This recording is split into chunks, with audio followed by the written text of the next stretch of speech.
স্বর্ণ, হিরে, মুক্ত, মানিক, এই সব কিছুকে আগে পাথর বলা হতো। তাহলে এমন কি হলো যে এদের রত্ন বলা হয়? আর রত্ন তা বাস্তবে আসলে কি? এটা হলো সেই পাথর যাকে আগে আগুনের তাপ সহ্য করতে হয়েছে, পরখ করা হয়েছে, যাচাই করা হয়েছে, এদের কাটার চেষ্টা করা হয়েছে, কিন্তু তারা কখনোই নষ্ট হয়নি, বরং তারা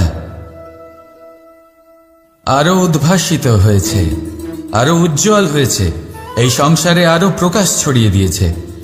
সেই জন্য এরা হলো এত অমূল্য, সেই জন্য এরা হলো বহুমূল্য, সেই জন্য এদের রত্ন বলা হয়। এবার মানুষের কাছেও এই নির্বাচনের অধিকার রয়েছে যে আমরা শুধু পাথর হয়ে থাকব নাকি রত্ন হয়ে থাকব। কিভাবে? আমাদের জীবনেও অনেক সমস্যা রয়েছে, বাধা আছে, বিপত্তি আছে। আমরা সেই বাধার তাপে উত্তপ্ত হই, এই সমস্যা আমাদের কাটার চেষ্টা করে। অনেক মানুষ বিভিন্ন পরিস্থিতি আমাদের ভাঙার চেষ্টা করে, কিন্তু আমাদের নষ্ট হলে চলবে না। যেভাবে এই রত্ন সমস্যার সম্মুখীন হয়ে পাথর থেকে রত্ন হয়েছে, সেইভাবেই আমাদেরও আমাদের সমস্যার সম্মুখীন হয়ে রত্ন হয়ে উঠতে হবে, এই সংসারে প্রকাশের স্রোত হয়ে উঠতে হবে। তাহলে এটাই করুন আর আমার সাথে ভালোবেসে বলুন, রাধা রাধা। এবার অনেক সময় মানুষের মনে এরকম প্রশ্ন আসে যে এই সংসারে সব থেকে বড় বিপদ কি? কেউ বলে ধর্ম সংকট, আবার কেউ বলে প্রাণের উপর আসা সংকট।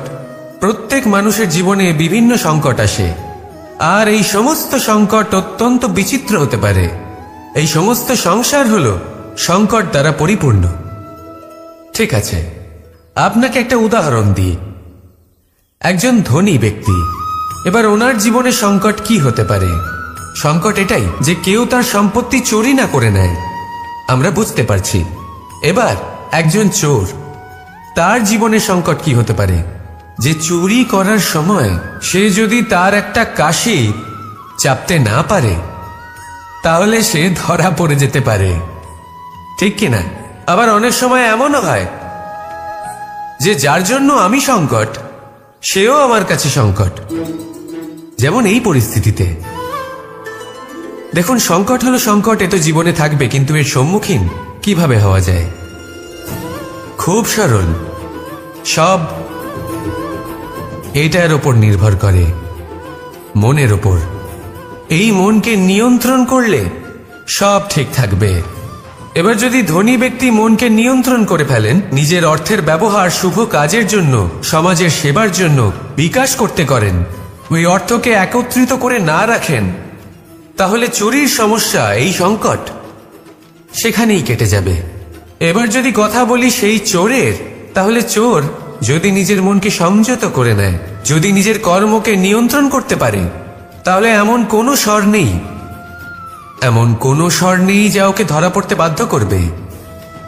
সেই জন্য জীবনে সংকট যতই আসুক, যত বড়ই সংকট আসুক না কেন, কবচ হলো একটাই, আর এই কবচের নাম হলো আত্মনিয়ন্ত্রণ। নিজের মনকে নিয়ন্ত্রণে রাখতে শিখুন। এটা নিজের জীবনে প্রয়োগ করে তো দেখুন। যদি আপনি করতে পারেন, তবে আপনি দেখবেন যে সংকট তো জীবনে আসা যাওয়া করে, কিন্তু সেই সংকটগুলির সম্মুখীন আপনি এইভাবে করতে পারবেন। তাহলে সেটাই করুন, আর আমার সাথে ভালোবেসে বলুন, রাধা রাধা। জীবনে যখনই আমাদের সামনে কোনো সংকট আসে, তখন আমাদের সামনে দুটো পথ খোলা থাকে। প্রথম পথ ভয়ভীত হয়ে যাওয়া, দ্বিতীয় পথ সাহসীর সাথে তার সম্মুখীন হওয়া। এই দুইয়ের উদ্দেশ্য সমান, লক্ষ্য হলো সমান, আত্মসুরক্ষা, জীবন রক্ষা। কিন্তু ভয়কে দুর্বল মনে করা হয় আর সাহসকে আপনার বল বলে মনে করা হয়। কারণ হলো এটাই যে ভয় তা হলো শুধুমাত্র একটা প্রতিক্রিয়া, আর সেইখানে সাহস এটা হলো একটা নিশ্চয়, একটা প্রতিবদ্ধতা।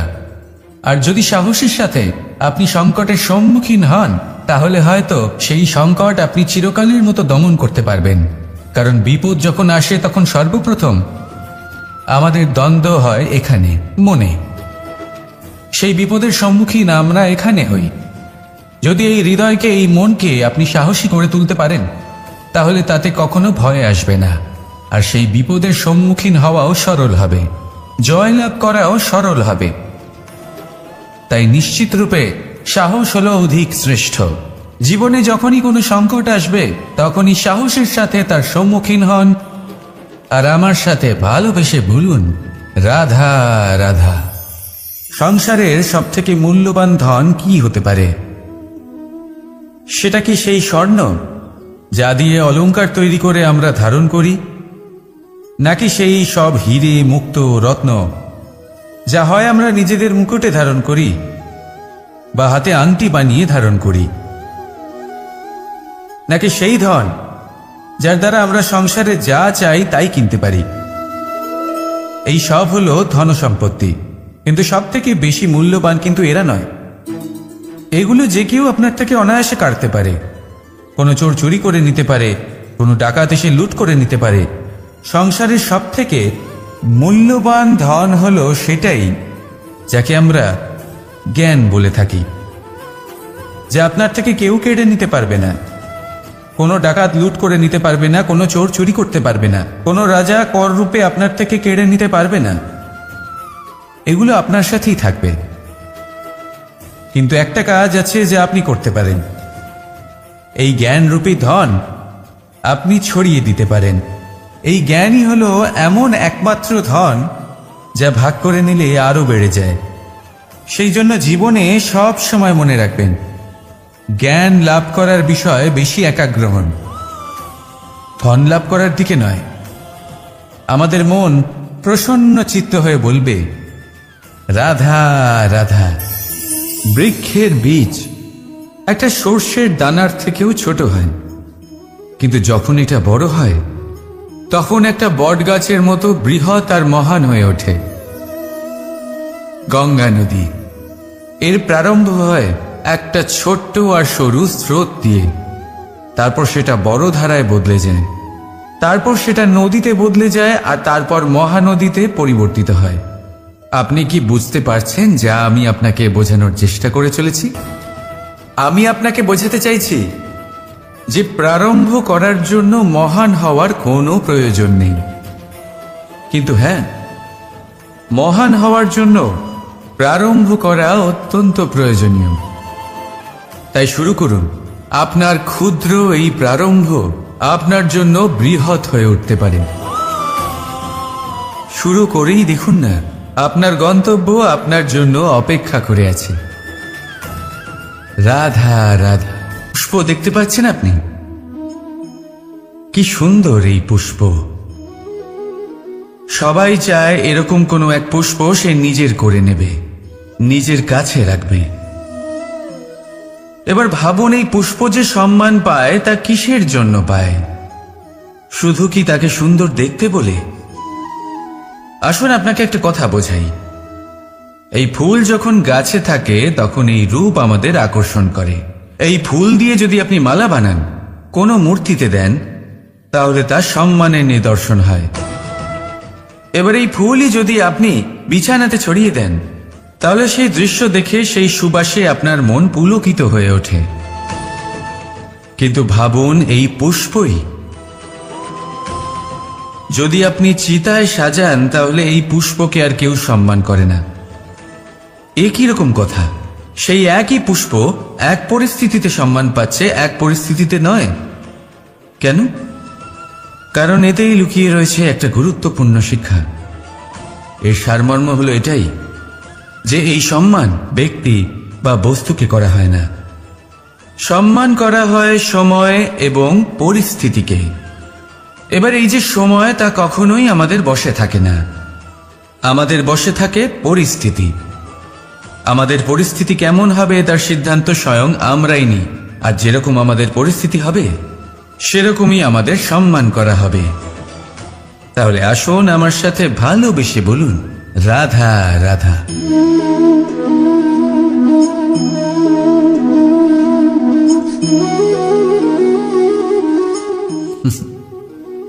এবারে আপনারা ভাবছেন যে আমি এত একাগ্রতার সাথে এই পিঁপড়েকে কেন দেখছি।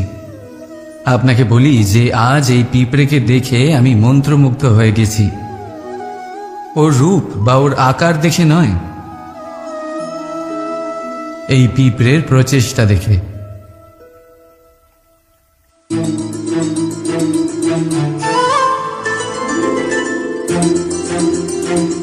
আপনি জানেন, অজস্র পরিশ্রমের পরেই পিঁপড়ে তার নিজের একটা ছোট বাড়ি বানাতে পারে, যা অন্য প্রাণীদের জন্য অত্যন্ত সহজ ব্যাপার।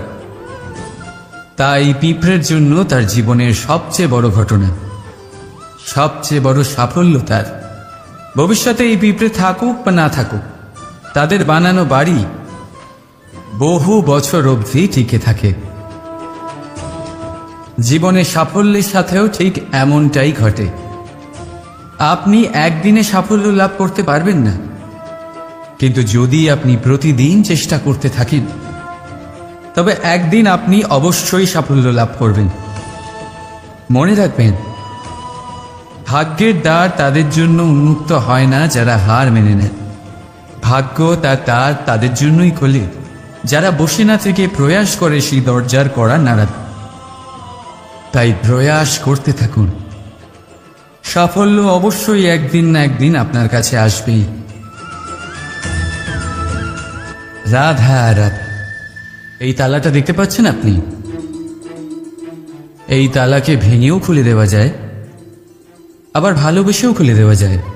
অর্থাৎ এই তালাটা আপনি এই চাবির দ্বারাও খুলে দিতে পারেন, এই হাতুড়ি দিয়েও খুলে দিতে পারেন। কিন্তু এই খোলাতে তফাৎ আছে। যদি তালা খোলার জন্য আপনি সেটা ভেঙে ফেলেন, তাহলে তা পরের বার আর কাজে লাগবে না। কিন্তু যদি এটা আপনি চাবির দ্বারা খোলেন, তাহলে তা চিরকাল কাজে লাগবে। আমাদের জীবনে সম্পর্কগুলোও কিছুটা এরকমই হয়। আমাদের জীবনের আনন্দরূপী ধন রক্ষা করে এই সম্পর্ক, কিন্তু ভালোবেসে। যদি ক্রোধের দ্বারা এই সম্পর্ক রক্ষা করা হয়, তাহলে পরে তা কোনো কাজে আসে না। তাই সম্পর্ক সবসময় প্রেমের চাবি দিয়ে খুলুন, কারণ প্রতিবার নতুন তালা আপনি ব্যবহার করতেই পারেন, নতুন সম্পর্ক গড়তে পারবেন। রাধা রাধা। জি, আমাদের মা বাবা আমাদের পালন করেন, তারপর তাদের অর্থ দিয়ে আমাদের বাল্যকাল কাটে। আমরা আরো বড় হই, বিবাহ বন্ধনে আবদ্ধ হই, আমাদেরও সন্তান হয়। আমরা তাদের পালন করি, তারপর আমরা বৃদ্ধ হই, আর একদিন এই সংসার ছেড়ে আমরা সকলে চলে যাই। এটাই কি জীবন? আপনার মনে এই প্রশ্ন হয়তো অনেকবার জেগেছে, তাই না? এবার একটু জলের যাত্রাপথ লক্ষ্য করুন। সাগর থেকে বাষ্প হয়ে ওঠে এই জল, মেঘ হয়ে ঝরে পড়ে সে, তারপর নদী হয়ে আবার সাগরে মিলিয়ে যায়। কিন্তু কখনো এই প্রশ্ন করে না যে তার জীবন কি, তার উদ্দেশ্য কি। প্রতিটা মুহূর্ত বাঁচে সে, আর অন্যদের যতখানি সম্ভব সাহায্য করে। যখন সাগরে থাকে, তখন অসংখ্য জীবকে জীবন দান করে। যখন সাগর থেকে বাষ্প হয়ে মেঘ হয়ে যায়, তখন চাষিদের মনে এই আশা জাগায় যে ফসল আবার ফল। যখন বর্ষা হয়ে ঝরে পড়ে, তখন এই শুকনো তৃষ্ণার্ত ধরিত্রীর তৃষ্ণা মেটায়। আর যখন নদীতে থাকে, তখন তার পাড়ে নানান গাছপালার জন্ম দেয়।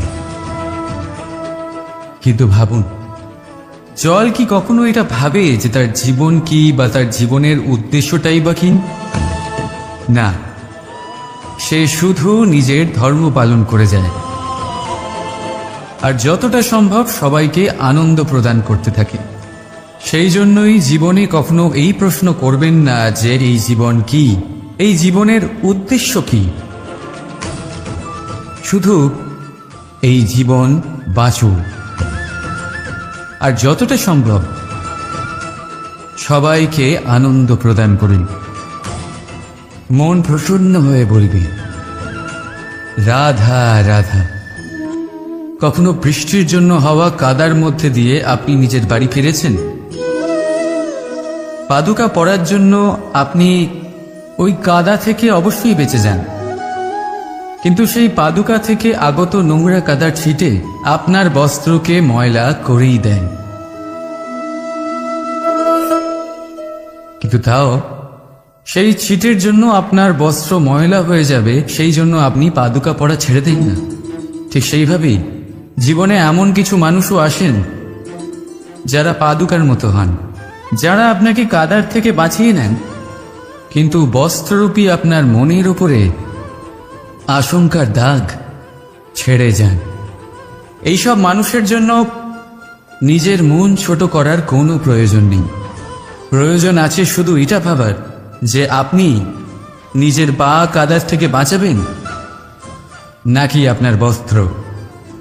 জীবনে গম্ভীর হওয়া ভালো কথা, কিন্তু সমস্ত বিষয় যদি গম্ভীরভাবে ভাবতে থাকেন তাহলে জীবনের আনন্দটাই শেষ হয়ে যাবে।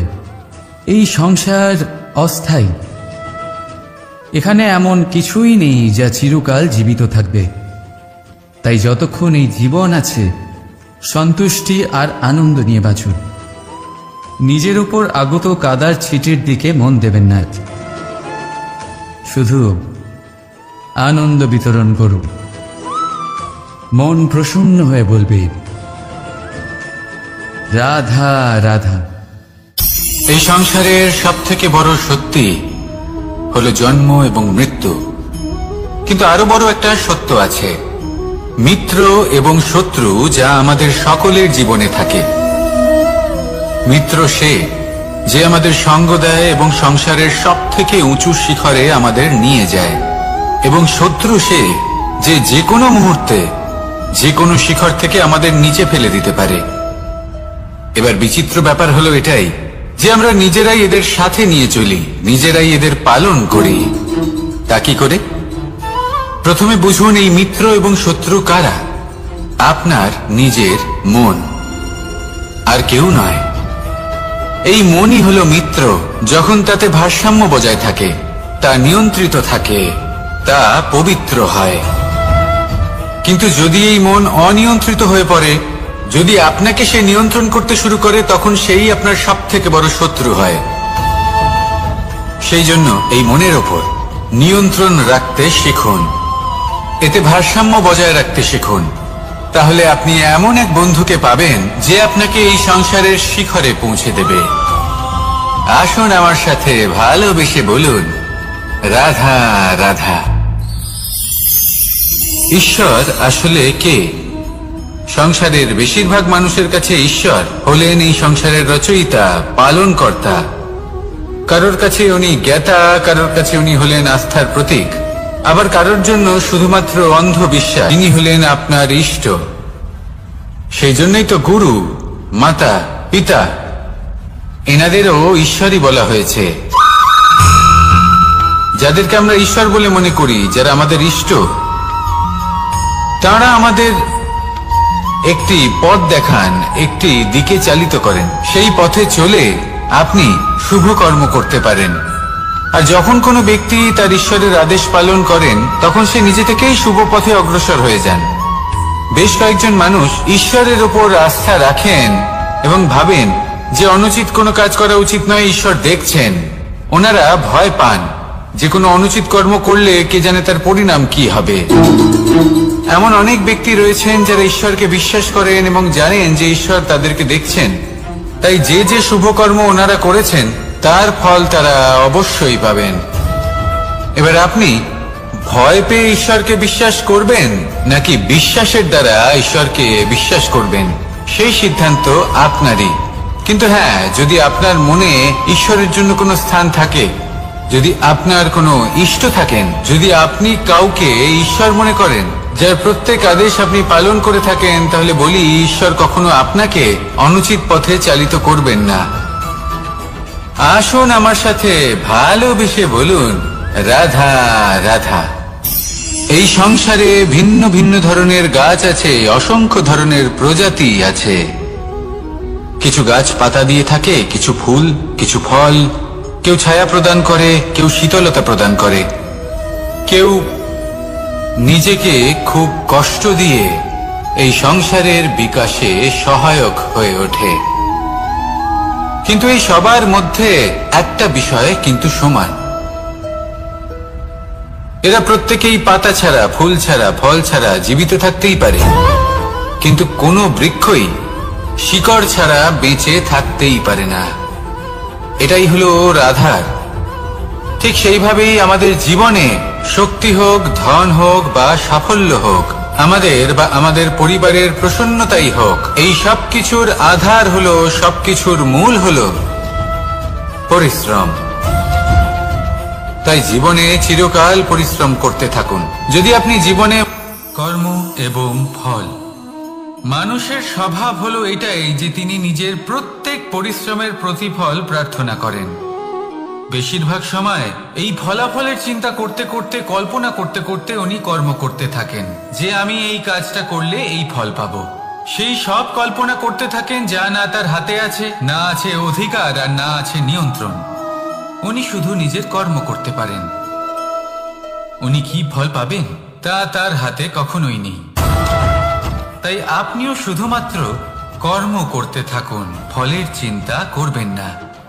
মনে রাখবেন, শিকড় এবং শাখা যেভাবে একে অপরের সাথে জড়িয়ে, সেইভাবেই একে অপরের সাথে জড়িয়ে কর্ম এবং ফল। যেরকম কর্ম আপনি করবেন সেরকম ফল আপনি অবশ্যই পাবেন। তাই এই ফলের আশায় কর্মের সময় কখনোই নষ্ট করবেন না, কারণ যে ব্যক্তি সময় নষ্ট করেন, সময় সেই ব্যক্তিকে অবশ্যই নষ্ট করে দেয়। কর্ম করুন নিঃস্বার্থভাবে, ফলের চিন্তা করবেন না, আর আমার সাথে ভালোবেসে বলুন রাধা রাধা। কর্ম এবং ফল, দেখতে গেলে এই সমস্ত ব্রহ্মাণ্ড এই দুইয়ের মাঝেই স্থির হয়ে আছে। মানুষজন কর্ম করেন ভালো ফল লাভের আশায়, আর ভালো ফল লাভের আশায় উনি এটাই ভুলে যান যে উনি যে কর্ম করছেন তা কি করছেন। আমি বলেছিলাম কর্ম করুন ফলের চিন্তা না করে, কিন্তু কি কর্ম করছেন সেই বিষয়ে ভাবাটাও অত্যন্ত আবশ্যক। নয়তো অনেক সময় আমরা এমন কর্ম করে ফেলি যা না চাইতেও বিষে পরিণত হয়, যা হয়েছে দুঃশাসনের সাথে, দুর্যোধনের সাথে, গুরু দ্রোণের সাথে। একজনের মানসিকতা উচিত ছিল না, একজনের বিবেক উচিত ছিল না, আরেকজন যে পক্ষ নির্বাচন করেছিলেন সেই পক্ষ উচিত ছিল না। আর যা কিছু ওনাদের সাথে হলো, আপনার, আমার, আমাদের সকলের সাথে তা হতে পারে। আমি বলেছিলাম কর্ম করুন, ফলের চিন্তা করবেন না, কিন্তু এই কর্মের বিষয়ে বিচার করে দেখাটাও ততটাই আবশ্যক। দেখুন, কর্ম করার উচিত প্রক্রিয়া ফলের চিন্তা না করা, কিন্তু যদি আপনার কর্ম শুভ হয় তাহলে তার ফলও নিয়তি আপনাকেই দেবে। সর্বদা কর্ম করার সময় এটা ভাবুন যে আপনার এই কর্ম এই সংসারকে, এই সমাজকে, আপনার পরিবারকে, আপনার আশেপাশের মানুষজনকে কোন দিশায় নিয়ে যাবে। যদি এটা সবার জন্য মঙ্গলময় হয় তাহলে কর্ম করতে থাকুন। আর হ্যাঁ, নিশ্চিত রূপে ফলের চিন্তা করবেন না। আসুন আমার সাথে ভালোবেসে বলুন রাধা রাধা। বটবৃক্ষের বীজ সর্ষের দানার থেকেও ছোট হয়, কিন্তু যখন তা নিজের রূপ ধারণ করে তখন তা বিশাল বৃক্ষের আকার ধারণ করে, যা সহস্র বছর ধরে বেঁচে থাকে, ছায়া প্রদান করে, পাখিদের আশ্রয় প্রদান করে, আর দেয় পথচারীদের বিশ্রাম করার স্থান। কেন? কারণ সেই ছোট বীজ তা মাটির ভেতরে গিয়ে নিজের খোলস ত্যাগ করে। অন্ধকারে থাকে সে, যতই আলো আসুক না কেন, যতই বর্ষা আসুক না কেন, সব সহ্য করে। আর তারপরে একটা চারা গাছ অঙ্কুরিত হয়, তারপর ধীর গতিতে একটা বিশাল বৃক্ষতে পরিণত হয়। দেখুন, জীবনে কঠিন সময় আসে, এই জন্য নয় যে আপনি হার মেনে নেবেন, এই জন্য আসে যাতে আপনি ভবিষ্যৎ নির্মাণের জন্য নিজেকে তৈরি করতে পারেন, যদি কঠিন সময়ে আপনি ওই বীজের মতো দৃঢ় হয়ে থাকতে পারেন, তাহলে আপনিও একদিন সেই বিশাল বৃক্ষের মতো নিজের অস্তিত্ব গড়ে তুলতে পারবেন, যা সহস্র বছর পর্যন্ত মনে রাখা হবে। আসুন আমার সাথে ভালোবেসে বলুন, রাধা রাধা। এই ব্রহ্মাণ্ড কত বৃহৎ, তাই না? যার সম্মুখে এই পৃথিবীকেও একটা বিন্দুর মতো মনে হয়। আর এই পৃথিবীতে আমরা কে হই, আমাদের আকার কি রকম, আমাদের অস্তিত্বই বা কি? যখন আমরা এভাবে ভাবি তখন মনে হয় আমরা কিছুই নই। তা আমরা যখন কিছুই নই, তাহলে আমরা এত চিন্তা করি কেন? কি ভেবে ভয় পাই? কাকেই বা এত ভয় পাই? কে আমাদের মারতে পারে আর কেই বা আমাদের জন্ম দেবে? আত্মার আসলে না কখনো জন্ম হয় আর না কখনো মৃত্যু। আত্মা শুধুই শরীর বদল করে। আপনি, আমি, আমরা সকলে এই শরীর নয়, আমরা হলাম আত্মা, যা হলো পরম আত্মার পরম অঙ্গ। সেই জন্য মনে রাখবেন, বাইরের কোথাও দেখবেন না, নিজের অন্তরের গভীরে গিয়ে দেখুন, আত্মাকে উপলব্ধি করতে শিখুন। ক্লেশ, ভয়, চিন্তা, এই সব কিছুর থেকে নিজেকে দূরে রাখুন, তাহলেই উপলব্ধি করতে পারবেন পরমাত্মাকে। তাহলে আসুন আমার সাথে ভালোবেসে বলুন, রাধা রাধা। পরিবর্তন এই সংসারের শাশ্বত নিয়ম। কোন রাজা নেই যিনি চিরকাল রাজা থাকেন, কোন ধনী ব্যক্তি নেই যিনি চিরকাল ধনী থাকবেন। এই সংসারে সূর্যের স্থান নেওয়ার জন্য চন্দ্রিমার আগমন ঘটে। কোন স্থান যাকে পতিত বলা হয়েছিল, সেখানে মহল তৈরি হয়েছে। কোন স্থান যাকে আজ মলিন বলা হয়েছে, কাল সেখানে মন্দিরও স্থাপন হতে পারে। কোন ঋতু চিরকালের জন্য থাকে না, কখনো সময় চিরকাল একরকম থাকে না। আজ যে আপনার কাছে রয়েছে, কাল অন্য কারোর ছিল। আজ যে আপনার কাছে রয়েছে, কাল তা অন্য কারোর কাছে চলে যাবে। আপনার সাথে কিছু থাকলে তা হলো আপনার কর্ম, কিন্তু সেই কর্মের পরিণামও আপনার নয়। আপনি শুধু কর্ম করুন, বাকি সবকিছুই পরিবর্তনশীল। কিন্তু সেই পরিবর্তনকে দেখে ভয় পাওয়ার প্রয়োজন নেই, তাকে স্বাগত জানান। যদি আপনি হাসি মুখে সেই পরিবর্তনকে স্বাগত জানান, তাহলে এই পরিবর্তনও হাসি মুখে আপনার সাথে থাকবে। আসুন আমার সাথে ভালোবেসে বলুন, রাধা রাধা। সঞ্চয়। মানুষের যখন থেকে বোধবুদ্ধি হয়, সঞ্চয় করতে আরম্ভ করে দেন। সঞ্চয় করতে থাকেন ভোজনের, সঞ্চয় অর্থের, সঞ্চয় শক্তির। নিজের জন্য করেন, নিজের পরিবারের জন্য করেন, নিজের স্ত্রীর জন্য করেন, সন্তানের জন্য করেন, সন্তানের সন্তানের জন্য সঞ্চয় করেন। সঞ্চয় করার জন্য ওনার কাছে অনেক কারণ রয়েছে, কারণ উনি এটা ভাবেন যে এই সঞ্চিত শক্তির জন্য কেউ ওনার কোনো ক্ষতি করতে পারবে না। মানুষ ভুলে যান একটা গুরুত্বপূর্ণ কথা, এই সত্য, উনি এই সংসারে খালি হাতেই এসেছিলেন, আর এখান থেকে ওনাকে খালি হাতেই যেতে হবে। যা এখানকার তা এখানেই থেকে যাবে। আর যদি কিছু ওনার সাথে যায়, তা হলো ওনার কর্ম, আর কিচ্ছু নয়।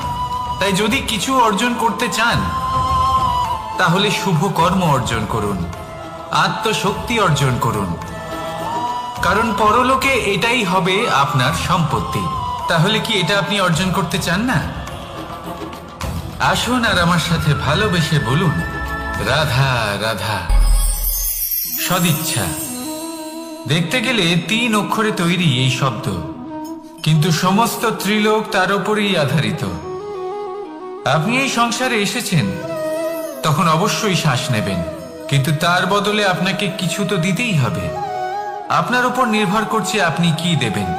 কি দেবেন এই সংসারকে, এই সমাজকে, নিজের পরিবারকে, আর তার বদলে কি নেবেন? যশ নাকি অপযশ? দেখুন, এক ছিল রাবণ, যে কিনা সমুদ্র পার করলো সীতাকে অপহরণ করার জন্য, আর এক ছিলেন রামচন্দ্র, যিনি সমুদ্র পার করেছিলেন, সেতু বানিয়ে গিয়েছিলেন সীতাকে ফিরিয়ে নিয়ে আসার জন্য। দুজনেই সমুদ্র পার করেছিলেন, শুধু পার্থক্য ছিল সদিচ্ছাকে বোঝার, লক্ষ্যের। অনেক মানুষের যাত্রা একরকম হতেই পারে, কিন্তু আনন্দ তখনই লাভ করবেন যখন লক্ষ্য শুভ হবে, মহান হবে। এই লক্ষ্য দিয়ে এই সংসারের কল্যাণ হবে এবং মানুষের সম্মান হবে।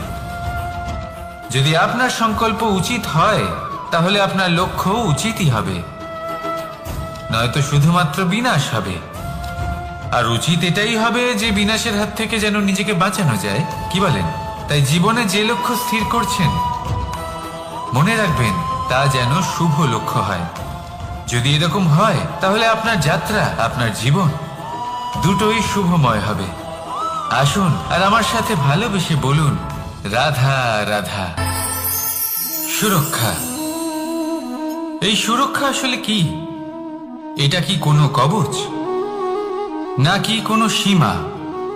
এই সুরক্ষা আসলে অন্য কিছু। আমাদের মাতা পিতা, আমাদের প্রিয়জন, আমাদের বন্ধু, এই সমাজ, আমাদের শুভাকাঙ্ক্ষী, আমাদের আত্মীয়, এনারা সবাই আমাদের জীবনে কোনো না কোনো ভাবে সুরক্ষা দিয়ে থাকেন, একটা কবচ দিয়ে থাকেন কোনো না কোনো রূপে। কিন্তু দেখতে গেলে আমাদের পরাক্রমের পথে, আমাদের বীরত্বের পথে, আমাদের সাহসের পথে এই সুরক্ষাই সব থেকে বড় বাধা হয়ে দাঁড়ায়।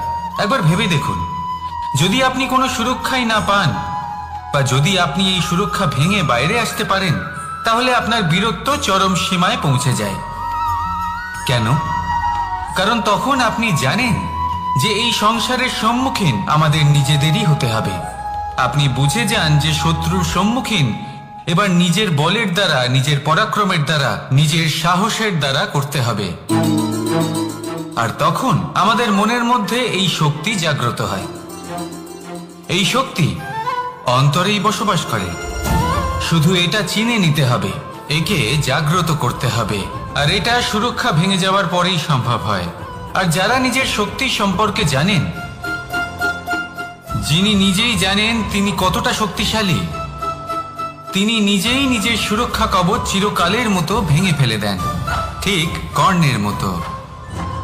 আর তারপরে দেখুন, আপনার পরাজয় হোক বা বিজয়ী হোক না কেন, সেটাই অনেক বড় হয়, সেটাই প্রশস্ত হয়ে থাকে। সেই জন্য ত্যাগ করুন নিজের ভয়কে, নিজের আশেপাশের এই সুরক্ষা চক্রকে ভেঙে ফেলুন। আর সম্মুখীন হন এই সংসারে, নিজের শত্রুর সম্মুখীন হন। পরাক্রমের এই অঙ্কুর, তা অঙ্কুরিত হওয়ার জন্য বীজের উপরের এই কবচ, এটা ভেঙে যাওয়া অতি আবশ্যক। আসুন আমার সাথে ভালোবেসে বলুন, রাধা রাধা। যখন আমরা হাঁটতে থাকি আর আমাদের পায়ে কাঁটা বিঁধে যায়, তখন মুখ দিয়ে আহ বেরিয়ে আসে, কান্না চলে আসে, আর অনেক সময় অভিশাপও বেরিয়ে আসে। কিন্তু আমরা কি কখনো এটা এইভাবে দেখেছি, এইভাবে ভেবেছি যে আমরা যে পথে চলেছি সেই পথে কাঁটা বিঁধেছে, নাকি আমরা সেই পথ নির্বাচন করেছি যাতে শুধুই কাঁটা রয়েছে? নাকি আমরা এভাবে ভেবে দেখেছি যে এই কাঁটা আমাদের কষ্ট দিতে এসেছে, নাকি এটা আমরাই বিছিয়ে রেখেছিলাম? সাবধান থাকা উচিত ছিল, কারণ কাঁটা বিঁধলে যন্ত্রণা হবে, চিৎকার করে ফেলতে পারি, মুখ থেকে অভিশাপও বেরিয়ে আসতে পারে। কিন্তু এই অভিশাপ শুধুমাত্র আমাদের তরফ থেকে অভিশাপ হয়, সামনের ব্যক্তিটির ওপরও নির্ভর করে। এবার সেই ব্যক্তি যদি এমন হয় যে ফুল আর কাঁটা এই দুই সমানভাবে গ্রহণ করতে পারে, তার কাছে অভিশাপও বরদানে পরিণত হয়। শেষ পর্যন্ত ব্যাপারটা দাঁড়ায় ভাবনা, চিন্তা, দৃষ্টিভঙ্গির উপর। কারণ আপনার এই ভাবনাই সত্যি হয়ে সামনে আসে। সেই জন্য এই ভাবনা, চিন্তা, মানসিকতাকে গুরুত্ব সহকারে দেখবেন। এই বিবেচনা নিয়ে বিবেচনা করতে শিখুন। আমার কথার অর্থ হলো যে জীবনে যখন এরকম কিছু একটা ঘটবে, তখন ভেবে দেখুন যে এরকম কেন হলো। আপনি কি এমন কোনো কর্ম করেছিলেন যার কর্মফল এটা? এমন কোনো কাজ যা অনুচিত ছিল, অসত্য ছিল, যা অভদ্রতার কারণ ছিল? ভেবে দেখা প্রয়োজন। দেখুন, ইচ্ছে হলো আপনার যে আপনি কি করতে চান, ভাবনা আপনার, সত্য আপনার, জীবন আপনার, সিদ্ধান্ত আপনার।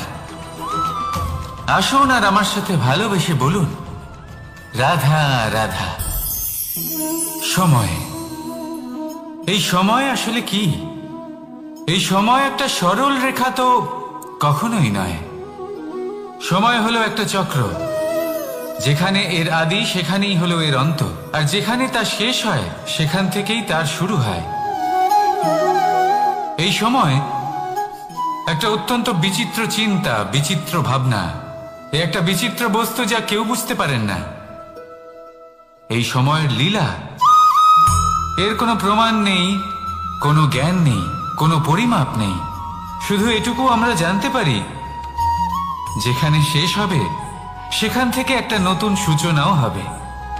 যা আজ আপনার কাছে আছে কাল অন্য কারোর কাছে যাবে, তারপরে তার কাছ থেকেও অন্য কারোর কাছে যাবে, তারপরে তার থেকেও ছিনিয়ে নেওয়া হবে। এই নিয়তির একজনের কাছ থেকে অন্যজনের কাছে আদান প্রদানের এই সময় হলো আপনার সময়।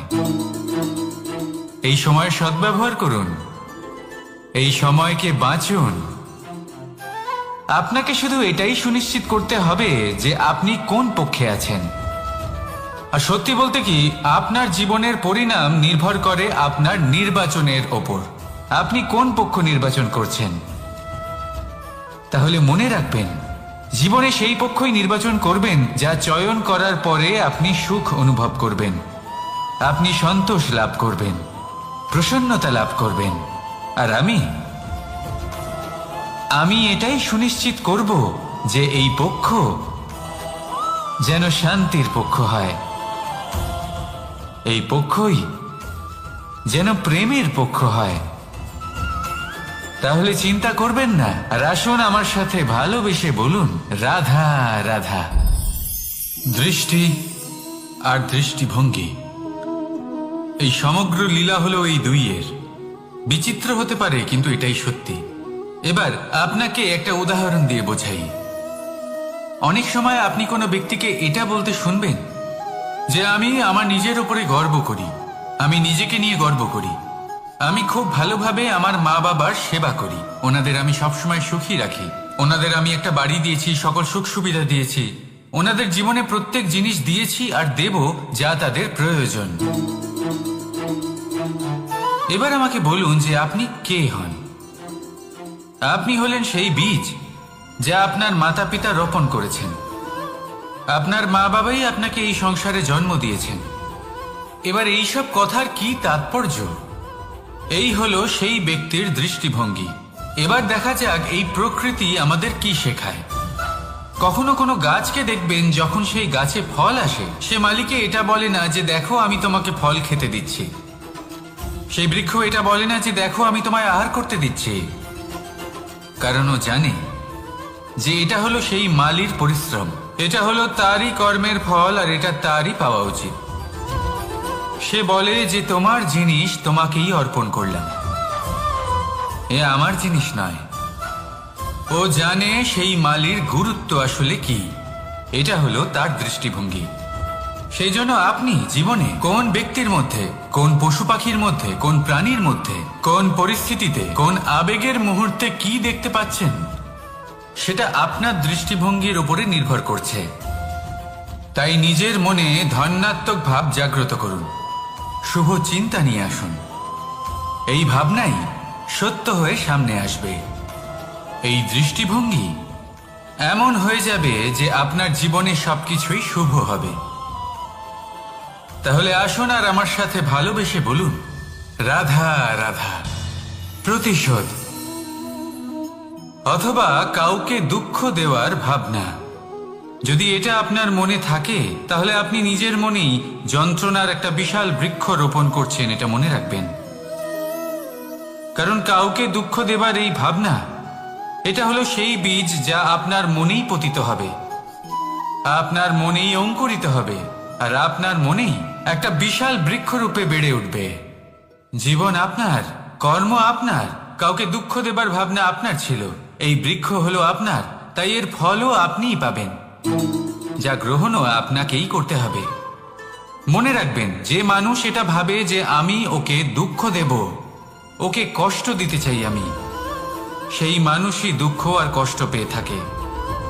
যদি সেই জায়গায় আপনি এটা ভাবেন যে আমি কাউকে সুখী করে তুলতে চাই, কাউকে সুখ প্রদান করতে চাই, তাহলে তারও বীজ আপনার মনেই রোপণ হবে, বৃক্ষে পরিণত হবে, যার ফলও আপনিই পাবেন। এখানে বিষয়টা হলো শুধু মানসিকতার চিন্তা, যা সত্য হয়ে আপনার সামনে আসে। তাহলে এই মানসিকতা শুভ করুন, সবার জন্য মঙ্গল কামনা করুন। অন্যের মনে আপনার জন্য ভালো চিন্তা থাকুক বা না থাকুক, আপনি সবার জন্য শুভ চিন্তা করে কর্ম করতে থাকুন, তাহলে আপনার সাথেও ভালোই হবে।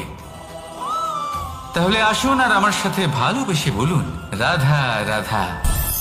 সুখ আর অভিজ্ঞতা, এই দুই জীবনে একসাথে কখনোই আসে না। মনে রাখবেন, যেখানে সুখ থাকে সেখানে অভিজ্ঞতা থাকে না। আর যখন এই সুখ আমাদের জীবন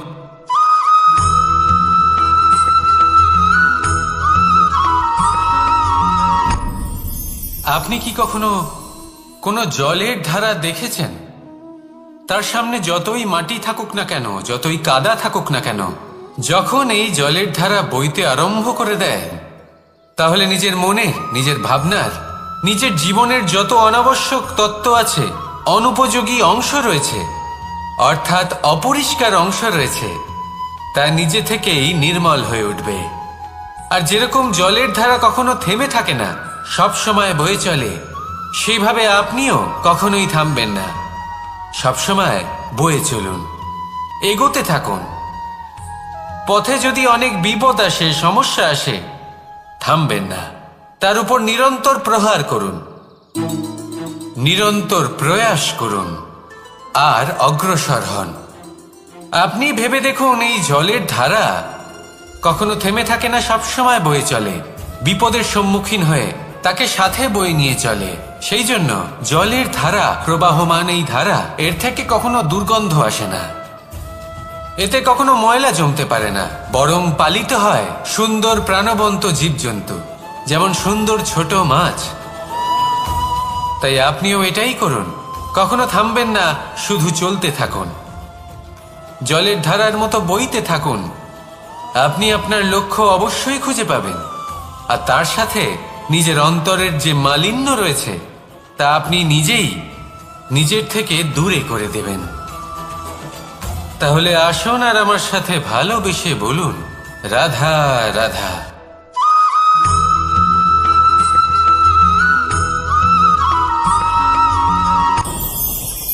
ভয়ের সাথে আমরা সবাই পরিচিত, কষ্টও আমরা সবাই পেয়েছি।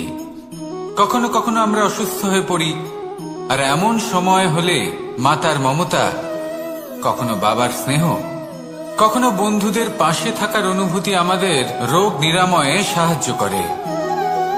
কখনো যদি আমরা নিরাশ হয়ে পড়ি, তখন যদি আমাদের কোনো আপনজন আমাদের দুটো ভালো কথা বলে, তখন আমাদের মনোবল বেড়ে যায়। ঠিক তেমন সংসারের এই রঙ্গমঞ্চে যদি আপনি পীড়িত অনুভব করেন, কিছু শুভ কথা আলোচনা করুন, কিছু স্তুতি গান করুন, কিছু মুহূর্তের জন্য হলেও নিজের ইষ্টদেবের কথা স্মরণ করুন আর প্রার্থনা করুন। সাহস বাড়বে, শক্তিও বৃদ্ধি পাবে এবং সামনে এগিয়ে চলার পথও দেখতে পাবেন। তখন এই মন প্রসন্ন হয়ে বলবে, রাধা রাধা।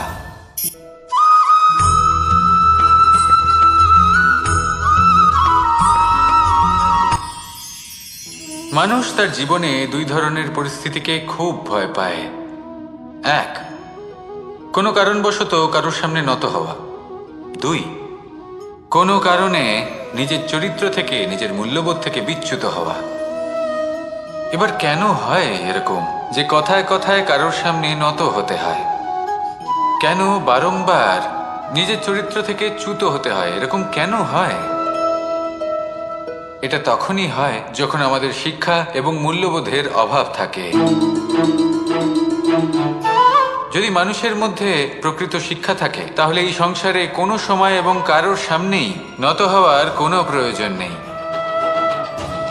যদি মানুষের মধ্যে মূল্যবোধ থাকে, তাহলে তাকে নিজের মূল্যবোধ বা চরিত্র থেকে বিচ্যুত হতে হয় না, তা সে যাই হয়ে যাক না কেন। কোনো বালককে যদি জন্ম থেকেই সুশিক্ষার অধিকারী করা হয়, শিক্ষিত করা হয়, মূল্যবোধের অধিকারী করা হয়, তবে সে এই সংসারে এমন কর্ম করবে যাতে সে নিজেকে, নিজের পরিবারকে, সমগ্র সমাজকে গর্বিত করতে পারে। শিক্ষা লাভ করুন, মূল্যবোধ লাভ করুন এবং আমার সাথে ভালোবেসে বলুন, রাধা রাধা।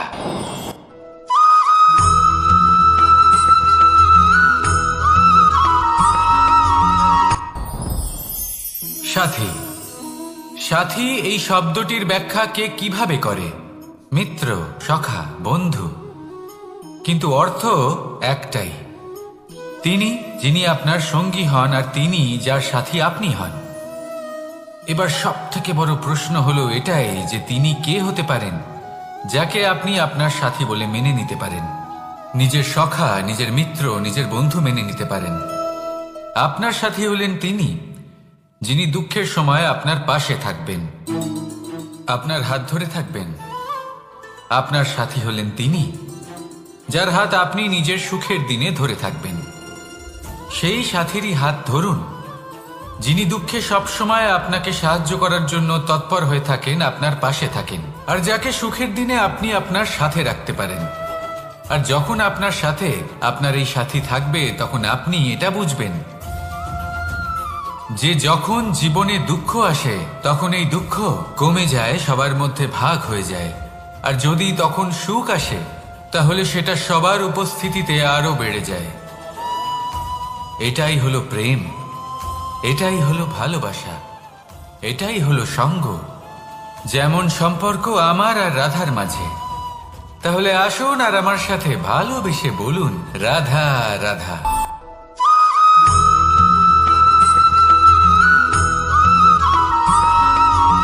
কখনো কখনো আমরা ভাবি যে কোনো ব্যক্তি যিনি ধর্মের পথে চলেছেন, যদি তার দ্বারা কোনো ভুল হয়ে থাকে তাহলে নিয়তি তাকে সেই মুহূর্তেই কঠোর শাস্তি দেন। কিন্তু সেই সব মানুষ যারা সংসারের সব থেকে বড় অধর্মী, বহু নিকৃষ্ট মানের কাজ করেন, তাদের নিয়তি অনেক সুযোগ দেন।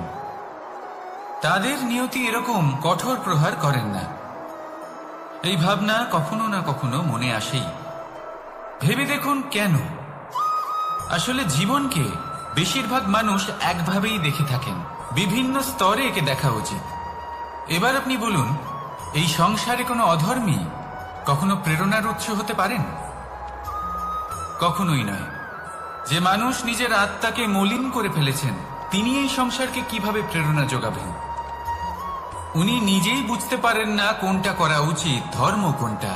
তাই নিয়তি তাকে একটা সুযোগ দেন, এটা বোঝার সুযোগ দেন যে কোনটা উচিত, কোনটা ধর্ম।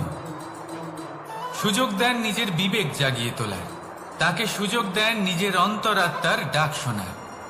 যখন তাতেও কাজ হয় না তখন নিয়তির কাছে একটাই পথ বাকি থাকে, আর তা হল মহাবিনাশ। মহাবিনাশ হয়তো দেরিতেই আসতে পারে, কিন্তু তা অবশ্যই আসবে। আর যখন মহাবিনাশ আসে তখন মহাবিনাশের যন্ত্রণা সমগ্র মানব জীবনের যন্ত্রণার থেকে অনেক বেশি হয়।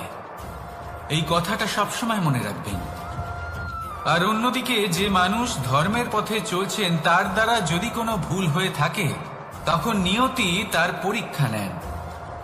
কিছুক্ষণের জন্য মানুষের মনে হতে পারে নিয়তি তাকে কঠোর শাস্তি দিয়েছেন,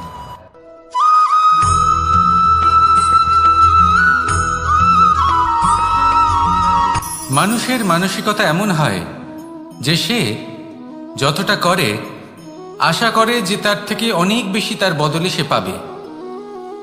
দেখুন, সবকিছুই আপনার ভাবনা চিন্তার উপর নির্ভর করছে। আপনি যদি ফলের বিষয়ে ভেবে কর্ম করতে থাকেন তাহলে সেটা অনুচিত। জীবনের আসল আনন্দ হলো নিজের কর্ম করতে থাকা, ফলের চিন্তা করা উচিত নয়। যদি আপনি এরকম ভাবেন যে আমি এতটা করছি, আমার এতটা পাওয়া উচিত, সেই ভাবনা অনুচিত। যদি আপনি সেবার মানসিকতা নিয়ে কর্ম করতে থাকেন, কর্মচক্রে প্রবাহিত হন, যদি আপনি এমন ভাবনা রাখেন যে আমি এতটা পাচ্ছি তাই এর থেকে অনেক বেশি আমি কর্ম করব, তাহলে নিশ্চিত রূপে আপনি যতটা করছেন তার থেকে অনেক বেশি আপনি পাবেন, আপনার আশার থেকে অনেক বেশি আপনি পাবেন। শুধু জীবনে অনেক বেশি কাজ করতে থাকুন, ফলের চিন্তা করবেন না। আর মনে রাখবেন, এই ভাবনাই সব থেকে বড় বীজ। কর্মের উপর বিশ্বাস রাখুন, জীবনে যা যা আপনি চান সবই সুখময় হবে। আসুন আর আমার সাথে ভালোবেসে বলুন, রাধা রাধা।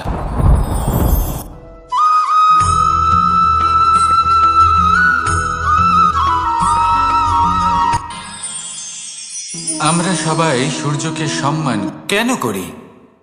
কারণ আমরা জানি যে সন্ধেবেলা যখন সূর্যাস্ত হবে তখন শুধুমাত্র অন্ধকার বাকি থাকবে। ঠিক কিছুটা এরকমই হয় আমাদের মাতা পিতাও, যিনি আমাদের জন্ম দেন, আমাদের ভরণ পোষণ করেন, আমাদের বড় করেন, আমাদের প্রেম প্রদান করেন। কখনো কখনো তাদের মুখ থেকে কটু কথা নিঃসৃত হয়, আমাদের দুঃখ হয়, কিন্তু তখন আমাদের এটা বোঝা উচিত এগুলি নিঃসৃত হচ্ছে আমাদেরই মঙ্গলের জন্য। যেমন সূর্যদেব, উনিও উত্তাপ দিয়ে থাকেন আমাদেরই মঙ্গলের জন্য, যাতে ফসল পাকতে পারে, যাতে জল বাষ্প হয়ে মেঘ হতে পারে, বৃষ্টি হতে পারে, আর এই সংসারে নিরন্তর জলের প্রবাহ থাকে। আমাদের মাতা পিতা, তাদের কঠোর আচরণ, তাদের কঠোর অনুশাসনের পেছনে লুকিয়ে থাকে ওনাদের ভালোবাসা। আমাদের তা বুঝতে হবে, সসম্মানে ওনাদের গ্রহণ করতে হবে। কারণ ঠিক সূর্যাস্তের পরে যেমন চতুর্দিক অন্ধকারচ্ছন্ন হয়ে যায়, তেমনি আমাদের জীবন থেকে যখন আমাদের মাতা পিতা চলে যায় তখন আমাদের জীবনেও শুধু এবং শুধুমাত্র অন্ধকারই ছেয়ে থাকে। সেই জন্য নিজের মাতা পিতাকে সম্মান করুন, ওনাদের ভালোবাসা প্রদান করুন। এই মন আর এই জীবন প্রসন্ন হয়ে বলবে, রাধা রাধা।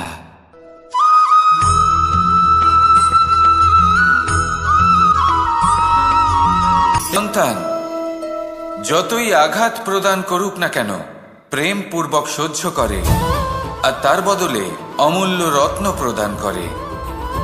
সন্তান যদি হাল চালায় তাহলে তার বদলে তাকে অন্ন প্রদান করে।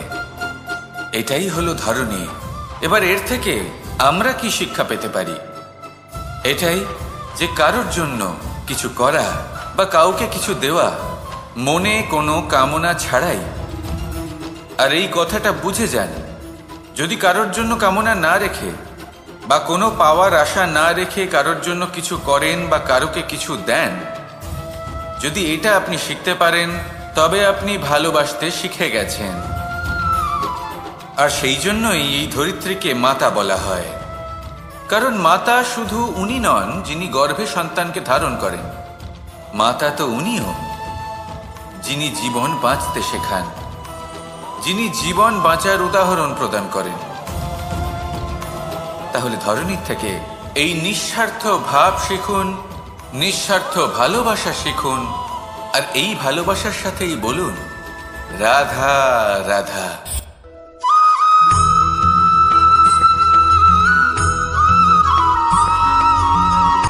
কথায় আছে অন্ধকারে প্রবে, আর একটা অমূল্য শিক্ষা পেতে হবে। মনে করুন যে আপনি মহাপুরুষের সামনে বসে আছেন, কোনো মহাজ্ঞানীর সামনে। তাহলে সেই ব্যক্তির সামনে নিজের জ্ঞানের প্রদীপ প্রজ্বলিত করবেন না, নীরব থাকুন আর সেই ব্যক্তির সূর্যের প্রকাশের মতো জ্ঞান প্রাপ্ত করুন। যতটা পারবেন জ্ঞান লাভ করুন। যদি এমন কোনো সময়, এমন কোনো স্থানে আপনি আছেন যেখানে চতুর্দিক অন্ধকার, কারোর কাছেই জ্ঞান নেই, সেখানে নিজের জ্ঞানের প্রদীপ প্রজ্বলিত করুন। এমন করলে দুদিক থেকেই আপনার লাভ হবে। আপনার জ্ঞান প্রাপ্তিও হবে আর জ্ঞানের সঠিক প্রয়োগও করতে পারবেন। আর এই মন প্রসন্ন হয়ে বলবে, রাধা রাধা।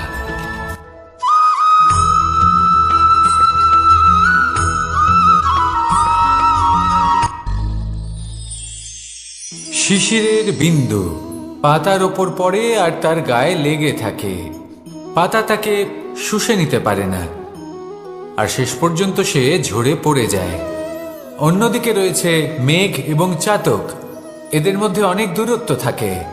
মেঘ থাকে আকাশে আর চাতক থাকে ধরিত্রীতে। কিন্তু যখন এই মেঘ থেকে বৃষ্টি ঝরে পড়ে, এই চাতক কিন্তু সেই জলই পান করে, নয়তো সে তৃষ্ণার্ত থেকে যায়।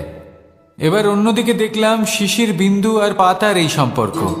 এরা খুব কাছাকাছি থাকে, ঘনিষ্ঠও থাকে। অন্যদিকে রয়েছে মেঘ এবং চাতকের সম্পর্ক, যাদের মধ্যে অনেক দূরত্ব থাকা সত্ত্বেও তারা খুব ঘনিষ্ঠ, তাই না? এই সারমর্ম খুব সরল। এই নৈকট্য, এই দূরত্ব, তা আপনার সম্পর্কে প্রভাব কিছুতেই ফেলতে পারে না। এই নৈকট্য, এই দূরত্ব, এইসব হলো শুধুমাত্র মনের ব্যাপার। কখনো আপনি অনুভব করেছেন আপনি কারোর থেকে অনেক অনেক দূরে আছেন, অনেক দূরে আছেন, তাও সেই ব্যক্তির প্রতি আপনি টান অনুভব করেন? সেখানে আপনি কারোর সাথে প্রত্যেক দিন অতিবাহিত করেন, সমস্ত জীবন অতিবাহিত করেন, সব থেকে বেশি সময় তার সাথে অতিবাহিত করেন, তাও তার প্রতি সেই টান অনুভব করেন না। এই সংকেত হলো মনের দূরত্বের। তাহলে মনের এই দূরত্ব দূর করুন আর আমার সাথে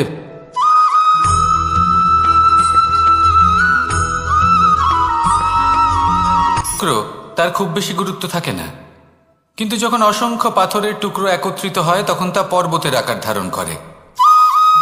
সেইভাবেই কিছু মানুষ যখন একত্রিত হন তখন তৈরি হয় পরিবার, কিছু পরিবার যখন একত্রিত হয় তখন তৈরি হয় সমাজ, যখন অনেক সংখ্যক সমাজ একত্রিত হয় তখন তৈরি হয় রাজ্য। এবার এই রাজ্যের সব থেকে গুরুত্বপূর্ণ ব্যক্তি হতে পারেন রাজা, কিন্তু তাও সেই রাজা একা কিছু করতে পারেন না। যুদ্ধ লড়ার সময় তারও নিজের সৈন্যদলকে প্রয়োজন পড়ে।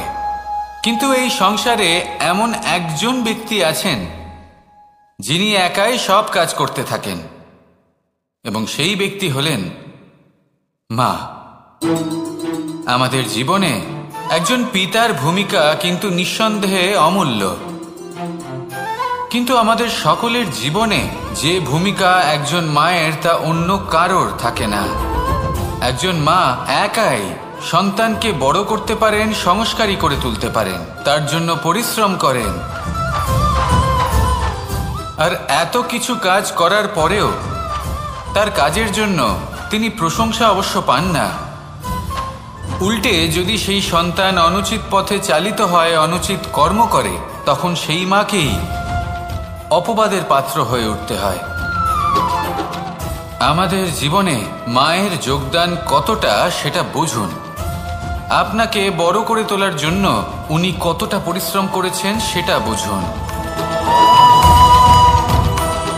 আজ থেকে, এখন থেকে, এই মুহূর্ত থেকে মাকে সম্মান করতে শিখুন।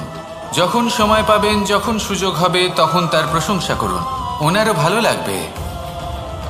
আর মায়ের এই মমতার জন্য, তার এই ভূমিকার জন্য আসুন সবাই মিলে আমরা তাকে প্রণাম করি, আর সকলে মিলে ভালোবেসে বলি রাধা রাধা।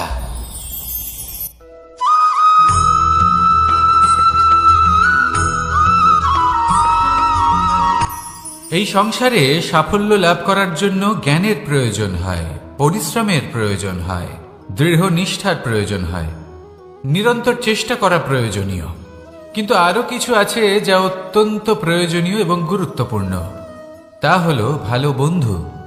তাদের থাকা অত্যন্ত প্রয়োজনীয়। যদি ভালো বন্ধু থাকে তাহলে সময় এলে তারা ঢাল হয়ে আপনাকে সুরক্ষা করবেন। সময় এলে অস্ত্রের মতো শত্রুকে সংহারও করবেন। যদি তিনি জ্ঞানী হন, তাদের মধ্যে সদ্গুণ থাকে, তাহলে এই সব গুণ আপনার মধ্যেও প্রবেশ করবে। তাহলে সাফল্যের জন্য ভালো বন্ধু পাওয়া অত্যন্ত প্রয়োজনীয়। কিন্তু শুধু বন্ধু কেন, ভালো শত্রুও থাকা প্রয়োজনীয়। এবার আপনি ভাববেন, আমি কি বললাম? যদি আপনার জীবনেও ভালো অর্থাৎ শক্তিশালী শত্রু থাকে, তাহলে আপনিও শক্তিশালী হতে থাকবেন। এই শত্রু আপনাকে প্রেরিত করবে আরো বেশি শক্তিশালী হয়ে ওঠার। কখনো কোনো হরিণকে দেখুন, তীব্র গতিতে দৌড়তে থাকে। কেন তীব্র গতিতে দৌড়য়? এই কারণে নয় যে কোথাও তার জন্য মধুর ঘাস অপেক্ষা করে রয়েছে, না। সে এই কারণে তীব্র গতিতে দৌড়য় কারণ সেটা না করলে তার পেছনে একটি সিংহ আছে যে ওকে নিজের ভোজন করে ফেলবে। তাই জীবনে বিপদ, সংকট, এই সব কিছুও হলো অত্যন্ত গুরুত্বপূর্ণ। তার সম্মুখীন হতে শিখুন আর আমার সাথে ভালোবেসে বলুন রাধা রাধা।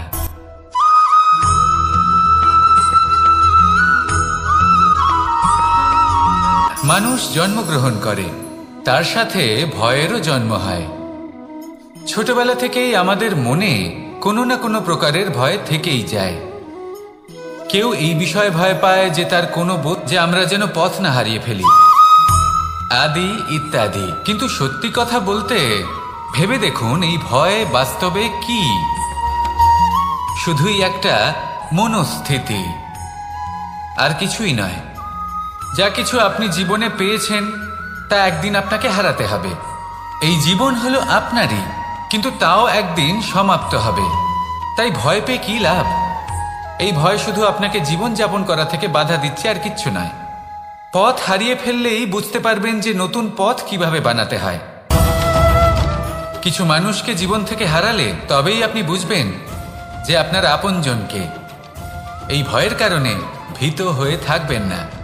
এই তারা নক্ষত্র অন্ধকারের অভাবে গুরুত্ব হারায়।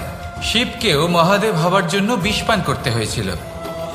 প্রত্যেক পরিস্থিতি, প্রত্যেক সাফল্য আপনার পরীক্ষা নেবে, তাতে উত্তীর্ণ হওয়া হলো আপনার কর্ম। যখনই আপনি ভয় পাবেন বা সংকটের সম্মুখীন হবেন, তখন সাহসের সাথে তার সম্মুখীন হন। মনে রাখবেন, যে সম্মুখীন হতে জানে, সাফল্য তার সাথে সবসময় থাকে। আসুন আর আমার সাথে ভালোবেসে বলুন, রাধা রাধা।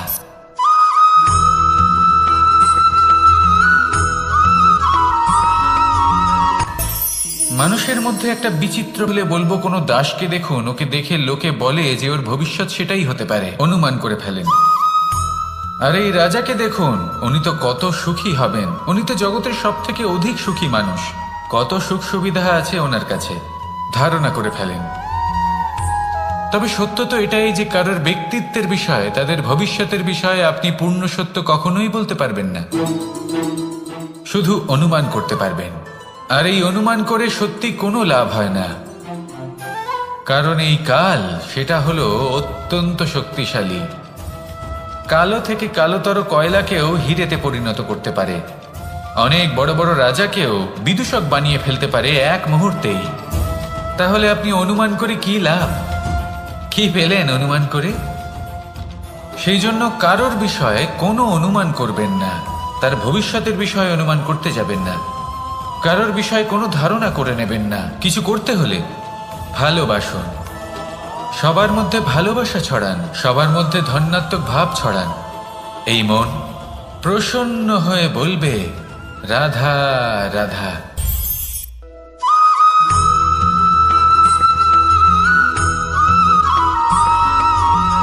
এই সংসারে সব থেকে বেশি কোমল বস্তু হলো রেশম। এই রেশম এতটাই কোমল হয় যে এর পুরো একটা থান শুধুমাত্র একটা হাতে ধরা সম্ভব। থাকে, পাক দিতেই থাকে, আর আস্তে আস্তে তার মধ্যেই জড়িয়ে পড়ে। শেষে ওর এই সুন্দর অমূল্য সৃষ্টি রেশমের এই সুতো, তার নির্মাণ কার্য পূর্ণ হয়, কিন্তু তাতেই ও নিজে বন্দী হয়ে যায়। নিজেরই মায়াজালের এই বন্দী গৃহে নিজেই ফেঁসে যায়। এবার এই সুতোকে ব্যবহারযোগ্য করে তোলার জন্য এই কীটগুলিকে এই কবচের সাথেই ফুটন্ত জলে ফেলে দেওয়া হয়। এই সংসারে যদি আমাদের স্বপ্ন এই সংসারের দুঃখ হরণ করার জন্য, এই সংসারে সুখ বিতরণ করার জন্য হয়, তবেই আমাদের প্রগতি সম্ভব। যদি আমাদের এই স্বপ্ন শুধুই আমাদের এবং আমাদের স্বার্থ সিদ্ধির জন্য হয়, তাহলে এই স্বপ্ন আমাদের অন্ধ করে দেবে, আমাদের অন্ধকারের পথে নিয়ে যাবে, আর আমরাও সেই কীটের মতো হয়ে যাব। নিজেদেরই মায়াজালে আমরা নিজেই ফেঁসে যাব, আর শেষে আমরা যদি কিছু লাভ করি তা হবে একাকিত্ব, অন্ধকারময় মৃত্যু। তাই স্বপ্ন অবশ্যই দেখুন, কিন্তু এমনভাবে স্বপ্ন দেখবেন না যে তার এই বন্দিগৃহে আপনি নিজেই ফেঁসে গেলেন। স্বপ্ন দেখুন পরোপকারে,